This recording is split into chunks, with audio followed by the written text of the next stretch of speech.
Israeli प्रधानमंत्री Benjamin Netanyahu भले ही कहते हैं कि उन्होंने हमास को मिटाने की कसम खाई है, लेकिन इसकी सच्चाई उन्हें खुद पता है कि अभी तक वो इस समूह को कितना मिटा चुके हैं और कितना मिटाना अभी बाकी है। साल भर से ज्यादा समय से युद्ध चल रहा है और अब तक इजराइल किसी निर्णायक नतीजे के करीब भी नहीं पहुंचा है, जबकि अमेरिका इजराइल की हर तरह से मदद कर रहा है।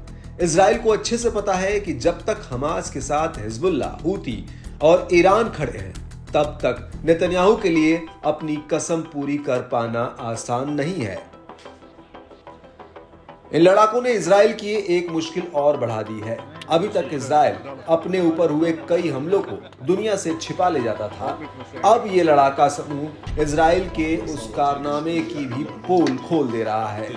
अब हमास और हिजबुल्लाह इजरायली ठिकानों पर किए गए अधिकतर हमलों की रिकॉर्डिंग कर उसके वीडियो फुटेज जारी कर रहे हैं। हमास की सैन्य शाखा अल कसम ब्रिगेड ने गाजा में इजरायली सेना पर हमले का फुटेज जारी किया है। इस हमले में उन्होंने एक इजरायली कमांडर को भी मार गिराया है। ब्रिगेड के लड़ाकों ने जबलिया शरणार्थी शिविरों में फुटेज रिकॉर्ड किया है।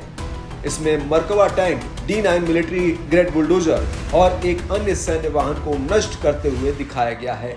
आपको बता दें कि इजराइल ने गाजा में इतना नरसंहार मचाया और कई ऑपरेशन चलाए, उसके बाद भी उसे वहां से तगड़ा जवाब मिल रहा है। शनिवार को अल कस्साम ब्रिगेड और अल अंसार ब्रिगेड के स्नाइपर्स ने गाजा में तैनात एक इजरायली सैनिक को मार गिराया और इसका फुटेज भी जारी किया।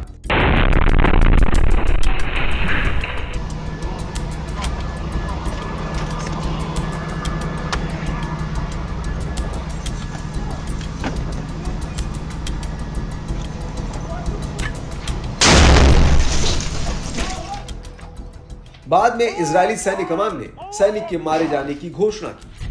अल कसम लड़ाकों ने गाजा के एक शहर में रॉकेट से भी हमला किया। इससे पहले ही हमास और हिजबुल्लाह ने भी इजरायली ठिकानों पर भयंकर हमले किए हैं और इसके फुटेज भी जारी किए हैं। हिजबुल्लाह ने तेल अवीव इलाके में इजराइल के महत्वपूर्ण बेस कैंप पर हमले का फुटेज जारी किया है, तो हमास ने सशस्त्र समूह अल कसम ब्रिगेड द्वारा गाजा में इजरायली डिफेंस फोर्स यानी IDF के टैंकों पर हमले का फुटेज जारी किया है। फुटेज में हमास के लड़ाकों को उत्तरी गाजा में IDF के टैंकों पर हमला करते हुए देखा जा सकता है। हमास ने कहा कि IDF टैंकों पर कम से कम 107 रॉकेट दागे गए। सेना और रक्षा क्षेत्रों से रिटायर हो चुके कई अमेरिकी और इजरायली विशेषज्ञों ने इन लड़ाकों की क्षमता पर आश्चर्य भी जताया है। कुछ लोगों ने तो यहां तक कहा कि इजराइल इनको हल्के में लेने की भूल कर रहा है, जबकि इनके पास एक से बढ़कर एक आधुनिक हथियार है और ये लंबे समय तक युद्ध करने में सक्षम है। इससे तो यही लगता है कि नेतन्याहू को अब हमास को मिटाने की जिद छोड़कर युद्ध खत्म करने के दूसरे विकल्पों पर विचार करना चाहिए।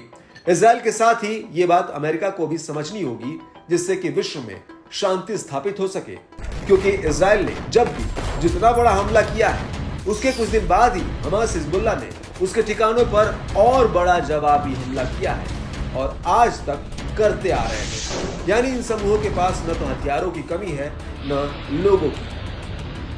हालांकि अब यह भी माना जा रहा है कि लंबे समय से चल रहे इन युद्धों में जल्द ही कुछ बदलाव देखने को मिल सकता है, क्योंकि अमेरिका में सरकार बदल गई है। अभी तक जो भी हो रहा था वो बाइडेन के इशारे पर हो रहा था और अब कमान डोनाल्ड ट्रंप के हाथ में है।